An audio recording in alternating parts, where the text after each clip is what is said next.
everyone, welcome back to my YouTube channels. It's me, Stephen Hill, off of the Metal Hammers. This is my face, which is slightly fatter than it was in the last video, I would have thought, because I've just spent a weekend drinking real ale with Tom Dare from Metal Hammers. I don't know, he used to edit Terrorizer.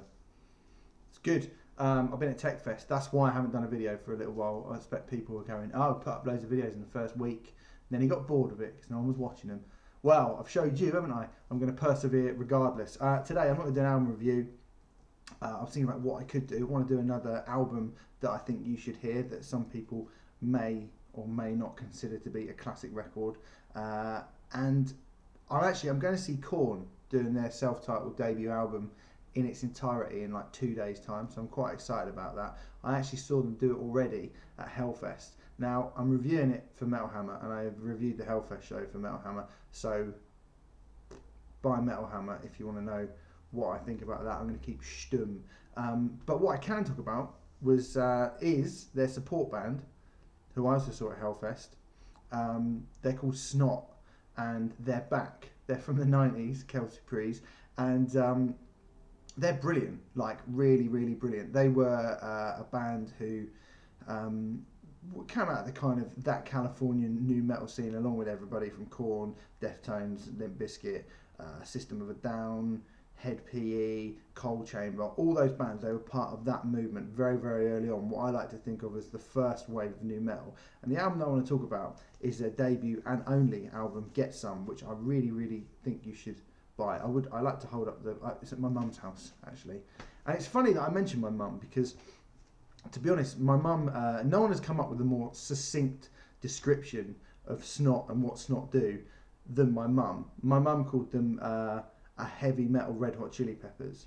And I don't really think anyone's ever described that band better than that. The album, Get Some, is it is new metal. If you're sitting there and you're thinking, I hate new metal, well, you probably hate Edema and Godhead and Linkin Park. But the early bands in new metal, I actually, if you think of like the bands I've already mentioned, from Deftones to System of a Down to Korn, those early releases were brilliant. And I think Snot stand toe to toe with any of those bands. It's a wicked album. It's full of punk rock. It's full of really, really great guitar riffs, but kind of rock guitar riffs. It's not sort of 7-string down tuned staccato, monolithic riffs. It's actual rock and roll, sleazy guitar leads, solos. They were pretty much the only band to be doing solos at the time. And what's the best thing about the album is the vocal performance by Lynn Straight, who's the lead singer. Now, Lynn Straight tragically passed away in 1998. I remember going to see Fear Factory at Astoria in 1998, a couple of days, I think it was like the 20th of December, so it was right before Christmas, and they did Resurrection, and they dedicated it to Lynn Straight, who they found out had died that day. And it was, I remember going, oh no, that's because I just got into Snot. And, tragically terrible thing to happen, obviously.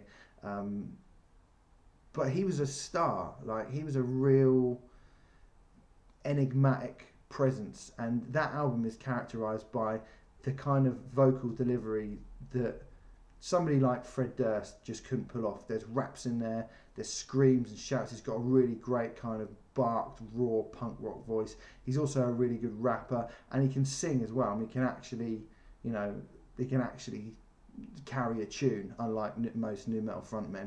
And it's such an eclectic and unusual vocal performance. Songs like The Box, where it's kind of very melodic and kind of builds up slowly but surely. And then songs like Snooze Button, where it's just a kind of rapt attack from the word go. Really, really fast-paced rapping, like proper. When they're touring, like I said, they played Hellfest, right? And they've got Tommy Vexed on vocals now.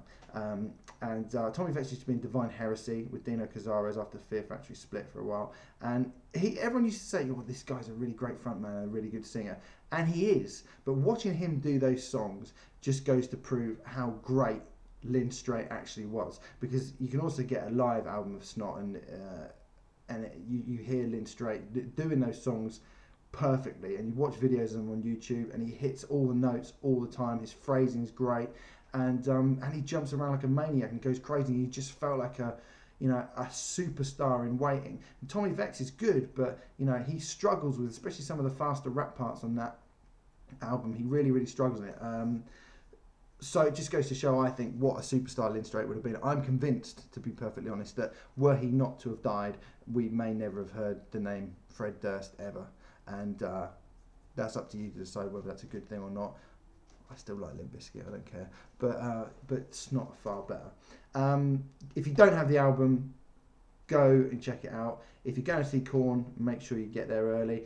If you're not going to see Korn and you're around in London, I believe they're doing two headline shows. They're doing one at the Borderline in London a few days later, and they're doing, hold on, I've got the thing here right in front of me. Actually, I've just got an email about their dates. Probably should have looked this up before I started recording this video, and I probably shouldn't have a phone. It takes so long. They're playing in Nuneaton on the 17th of July, the Queen's Hall in Nuneaton, and 2 dates with Korn in Manchester and London. Go and check out Snot. I think they're a really, really great band. I'll be back. I'm going to Slovenia to some metal festival, Metal Days, but I'll try and do a couple more album reviews after that. But if you know of Snot, let me know what you think of them, and if there are any other albums that you think deserve to be bigged up here, that you know that I like or might like, then feel free to suggest them. But thanks for listening to this. Thanks, and I'm back now. I'm going to be doing this again more. So yeah, showed all you, didn't I? The haters.